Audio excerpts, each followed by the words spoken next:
민주당을 탈당한 무소속 양향자 의원이 오늘 신당 창당을 공식화했습니다. 신당 이름이 한국의 희망인데요. 세계 첫 블록체인 정당을 표방했습니다. 블록체인 개념 자체도 잘 모르는 국민들이 많으신데 블록체인 정당, 과학기술에 기반한 과학정치, 과연 어떤 의미일까요? 김성환 평론가 어떻게 보십니까? 요즘 김남국 의원이 자꾸 생각이 나서요. 그 얘기를 코인 하니까. 정당 뭐 이런. 아니, 근데 이건 그걸 거예요. 문재인 대통령도 당대표 시절이나 이럴 때 그 당원 온라인 가입해서 모바일 정당 표방한 적이 있었거든요. 그러니까 그 당시에는 당원들이 당원 가입서 내고 와서 오프라인 활동을 하는데 주력했던 시절이기도 했는데 모바일 시대에 접어들고 난다면 굉장히 쉽게 당원 가입도 하고 자기 의사 표출을 좀 많이 할 수 있게 하는, 그러니까 외국에서도 시험적으로 그런 방식들이 많이 도입됐던 시절이었거든요. 그러니까 양향자 의원 입장에서는 뭐 삼성 출신이기도 하고요. 그런 면에서 자기 이미지가 일단 있잖아요.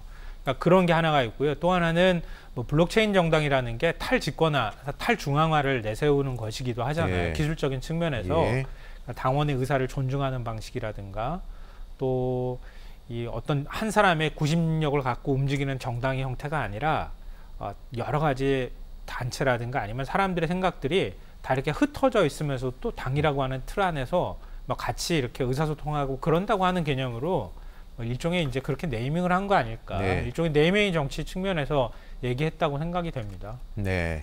현역 의원들이 과연 얼마나 참여를 할지 한 5명 정도 관심이 있다 이렇게 얘기가 나왔었는데 오늘 모습을 보인 건 시대의 전환 조정훈 의원뿐이었습니다.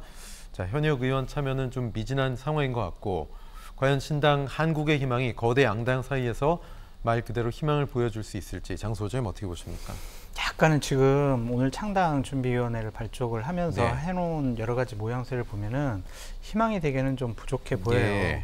본인들이 어떤 비전을 갖고 어떠한 목표를 갖고 어떠한 명분을 갖고 국민들에게 희망을 줄 수 있느냐, 그런 것이 마음에 좀 안 와닿더라고요. 블록체인 정당, 과학기술 정당. 본인들도 설명을 잘 못하는데 왜 그 어려운 질문을 김성환 평론가님께 하셔가지고 당황스럽게 해주셨는지. 그럼 소장님한테 드릴까요 다시? 저도 모르겠어요. 그게 뭔지. 근데 정치는 수학이 아니잖아요. 정치는 이성적인 판단이 있어야 되는 건데 그건 사람이 하는 거잖아요. 그럼 저런 과학기술 정당에 AI가 하겠다라는 건가? 모르겠어요. 잘 개념이. 그것을 이제 정립해 나가는 것은 양향자 의원의 몫일 텐데 희망이 되려면요, 첫 번째로 국민의 관심을 끌어야 돼요. 관심을 끌으려면 그들이 내세운 명분과 가치관과 비전이 국민들에게 와닿아야 되고, 또 하나는 저분까지 저기에 참여했어? 그런 분이 있어야 돼요. 근데 오늘 그런 분은 없는 것 같다는 좀 생각이 들고, 정말 큰 희망이 되려면 내가 저 당의 일원으로서 내년 총선에 출마를 하게 되면 나는 배지를 달고 국회의원이 될 수가 있어 라고 생각을 해야 많은 현역 의원들, 정치 지망생들이 저 당에 함께 하거든요. 근데 그런 희망이 없다면 저것은 양향자 의원의 개인 정당이 되겠죠. 그래서 상당히 좀 걱정되는 건 뭐냐면, 양향자 의원 저 너무 무리한 일을 하는 거 아니야? 결국에는 민주당으로는 돌아갈 수 없으니까 저 플랫폼 갖고 국민의힘에 들어가기 위한 하나의 수단으로, 발판으로 삼으려고 하는 거 아니야? 그런 의심을 받을 수밖에 없어요. 그래서 앞으로 양향자 의원이 어떠한 메시지와 행보를 보이는지 좀 지켜봐야 할 것 같습니다. 정의당도 재창당을 선언했습니다. 노동과 녹색 정치 세력을 중심으로 시민사회 제3세력과 새로운 당을 만들어서 내년 총선 치르겠다 이렇게 얘기했는데요. 자, 장 소장님, 지난 선거에서 총선에서 당세가 좀 많이 위축된 정의당인데 어떻게 보십니까? 재창당? 살아남기 위한 몸부림, 위기감의 발로 이렇게 볼 수밖에 없습니다. 지난번 지방선거 때나 아니면 지난번 재보궐선거 때 진보당한테도 밀렸단 말이에요. 그리고 장혜영 의원, 유호정 의원이 아니 이 정의당 가지고는 안 될 것 같아요. 정의당을 넘어선 이러한 큰 플랫폼을 만들어서 새로운 진보정당을 만들어야 돼요 라고 선언했거든요.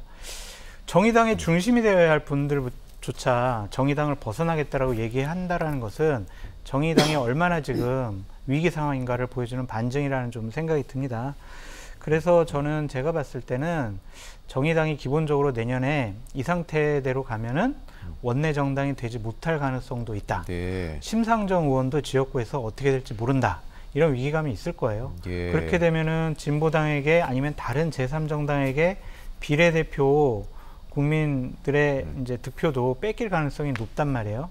그럼 잘못하면 소멸될 가능성이 있어요. 네. 그러니까 인물도 바꾸고 자신들의 철학과 비전도 바꿔서 내년 총선에서도 의미 있는 의석을 얻어서 제3정당으로 살아남아야 되겠다라는 몸부림으로 보이는데 예. 과연 가능할까 모르겠어요. 그러니까 지난 문재인 정권 때 워낙 이제 민주당 편들어주고 조국 편들어주고 그런 것들이 국민들은 기본적으로 정의당이 얘기를 하면 정의당이 결정을 하면 옳은 거야 라는 바로미터로 삼았었는데 본인들이 20석의 원내정당이 되기 위해서 그동안 너무 많은 무리한 일들을 했다. 그거에 대한 후과가 아니냐라는 좀 생각이 듭니다. 그래서 네. 저는 대단히 회의적으로 봅니다. 네, 오늘 창당 선언을 한 양향자 의원 그리고 또 신당 창당을 하겠다고 하는 금태섭 전 의원과는 정의당 함께하지 않겠다 이렇게 얘기했거든요.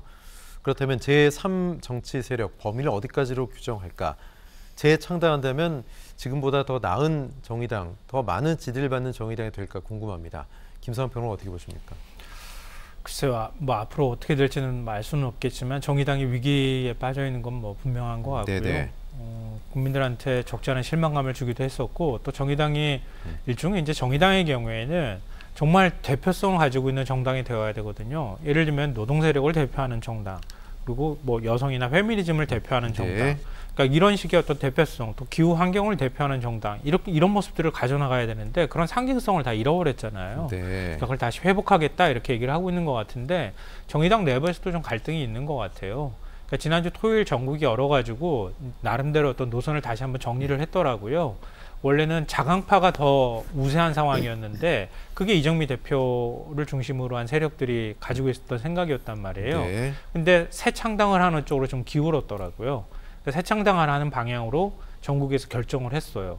그러니까 정의당도 나름대로 어떤 세를 넓혀가는 작업들, 같이 어떤 뭐 정치나 아니면은 사회에 대한 인식이 비슷한 그런 사람들을 하고 함께 할 수 있는 그런 정당으로 새롭게 바꾸는 작업을 좀 할 가능성이 매우 높다.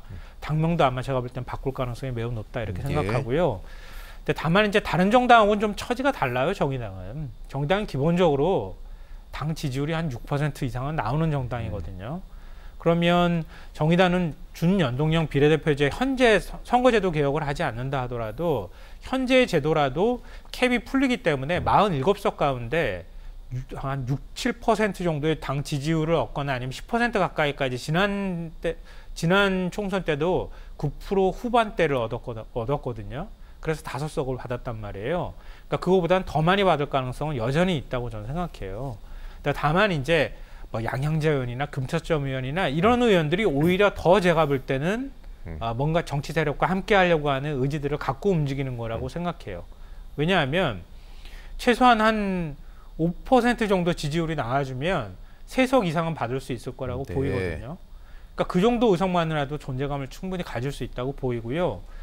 더군다나 국민의힘에서 지금 오히려 의석을 줄이자고 하잖아요. 그러니까 선거제도 개편을 하기가 쉽지 않은 상황으로 자꾸 지금 분위기가 몰려가고 있다는 거예요. 그런 상황에서 의석을 줄이지는 못한다 하더라도 지금까지 국회에서 논의되어 왔던 선거제도를 바꾸는 걸 저지하는 역할을 할 가능성이 있다는 거예요. 네. 그러면 어쨌든 위성정당 방지 장치는 법 개정을 통해서 만들어야 되거든요. 그럼 민주당하고 국민의힘은 비례를 거의 못 받는 정당이 된다는 뜻이 될 수 있어요. 그렇지 않습니까? 네. 그러니까 의석을 더 늘리기 위해서 지난번에 위성정당을 만든 거잖아요. 근데 비례를 못 받는 정당이 되고 나머지 정당들이 비례 의석 47석을 나눠 갖게 되는 현상들이 나올 때 그때 만약에 위성정당 방지 장치를 아주 명확하게 제도적 장치를 만들어 놓지 않으면 또 저는 위성정당이 나올 가능성이 존재한다고 생각합니다. 그럴 때 준 국민의힘 정당 형태로 뭔가 위성정당까지 좀 고려하고 지금 의석을 줄이자는 주장을 하고 있다고 보이거든요. 그러면 대체제로서 새로운 위성정당을 만들기보다는 금태섭 정당이든 양향자 정당이든 이런 방식의 정당들한테 어떤 방식으로든 국민의힘이 선거운동은 못하더라도 외곽 세력이 자연스럽게 선거운동을 할 수 있도록 하는 방법이 동원된다면 준 위성정당이 만들어질 가능성이 저는 있다고 보입니다. 네. 그러니까 그 계산까지 하고 지금 움직이는 거라고 저는 생각이 돼요. 그러니까 한편으로 유권자 입장에서는 이럴 때일수록 눈이 굉장히 밝아질 필요가 있다고 저는 생각합니다. 예. 이런 제3지대의 움직임, 성공 여부는 과연 무당층의 지지를 얼마나 흡수하냐, 받냐, 이게 문제일 텐데요. 최근 한국갤럽 여론조사를 보면 무당층 비율이 다시 좀 증가했습니다.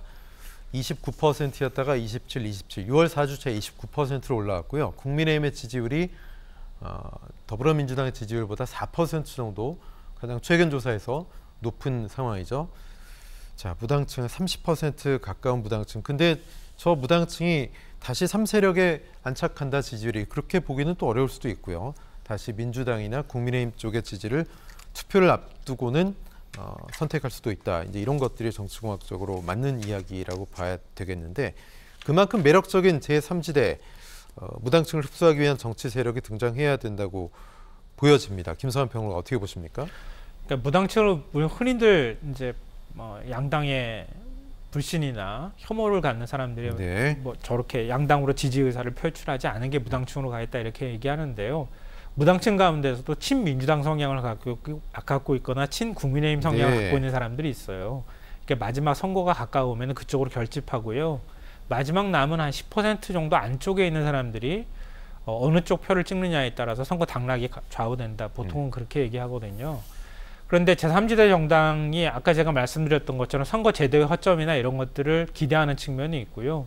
또 한 측면으로는 뭐 지금 무당층 얘기가 나왔으니까 민주당하고 국민의힘, 윤석열 정부에 대한 실망감 이런 거 가지고 있는 층들이 지금 떨어져 나가는 측면이 있단 말이에요.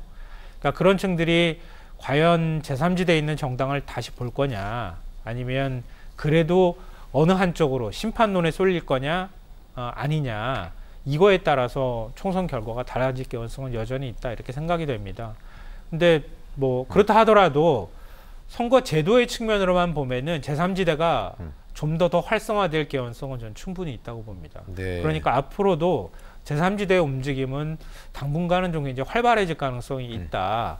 그러니까 그거를 국회 차원에서 어떻게 선거법을 바꾸느냐에 따라서 제3지대의 어떤 운신의 폭은 확연히 달라질 모습 가능성이 굉장히 높다 이렇게 생각합니다. 예, 일단 제3지대 성공을 위해서는 선거구 개편이 어떻게 이루어지느냐, 현 소선구제가 아닌 중대선거구제 또는 다당제에 좀 유리한 개편이 된다라면 또 다른 양상일 수 있는데 장 소장님 현실적으로 이게 가능성이 어떻습니까? 이제 선거구제 개편에 대해서는 포기하십시오. 네. 네, 지금까지 논의가 안 되고 있고 어떤 움직임이 없다면 이것은 내년 총선은 그냥 이 제도 그대로 그리고 비례 정당을 어떻게 손보느냐 그 조항을 고칠 뿐이지 중대선거구제의 개편 이거는 전혀 이제 불가능한 얘기다라고 말씀을 드리고 민주당이나 국민의힘 소선거구제를 벗어나서 중대선거구제로 하면은요 제3정당을 선택할 수가 있잖아요. 국민들이 자기네들 의석수가 줄어들잖아요. 왜 그런 일을 하겠어요? 그래서 이거는 불가능하다라고 말씀을 드리고 저는 이 제3정당이 의미 있는 의석수를 얻기가 상당히 어렵다. 힘들다. 네. 어쩌면 불가능할지도 모른다. 이렇게 생각이 들어요. 이 30%의 무당층의 생각이 뭐냐면요. 나 윤석열 싫어. 그리고 이재명도 싫어. 그 교집합을 어떻게 만들어낼 거예요. 그래서 이게 상당히 어려운 문제란 말이에요. 네. 그래서 제3정당이 상당히 앞으로 활발하게 논의는 되겠지만 내년도에 의미 있는 의석수를 얻기에는 현재로서는 상당히 어렵고 힘들다. 왜냐하면 영남하고 호남이 움직이지 않고 있고 국민의 인지도와 지지도가 높은 대선 주자급의 구심점 역할을 할 수 있는 인물이 없다. 그런 점에서 제3정당 쉽지 않다라고 말씀드립니다.